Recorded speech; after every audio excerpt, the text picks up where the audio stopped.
In today's video, I'm going to teach you how to enter credit card credits in QuickBooks Online. Whether you're a business owner or a bookkeeper managing finances, recording your credits accurately is crucial. So let's walk through this process step by step to ensure it's done smoothly and efficiently. First, begin by signing into your QuickBooks Online account. If you're new or setting this up for someone else, make sure you have the login credentials handy. Once you're on the QuickBooks dashboard, navigate through the options and select QuickBooks Online to get started. Now, you'll need to enter your account credentials. Be careful while typing in your username and password to avoid any errors. Click Continue and allow the system a moment to verify and log you in.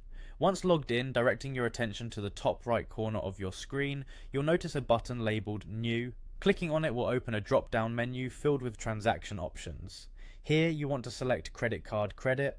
Moving forward, you'll open a form where you'll be entering the details for your credit card credit. The first piece of information you'll need is the payee. This could be a supplier or a vendor you received the credit from. Take your time to double check the spelling and make sure you're choosing the correct payee from your list of contacts.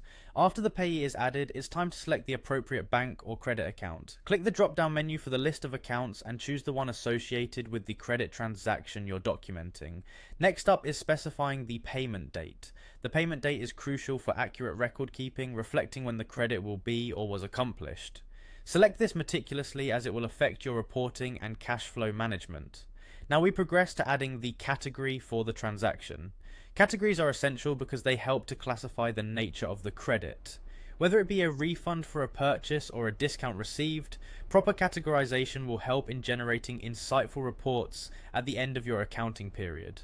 Finally, once you've reviewed all the information and are assured everything is accurate, it is time to click on Save and Close. This step ensures your newly added information is securely stored in your QuickBooks account.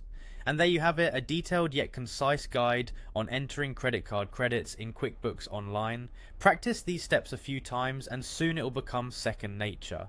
Remember, consistent and accurate accounting is the backbone of any successful business operation.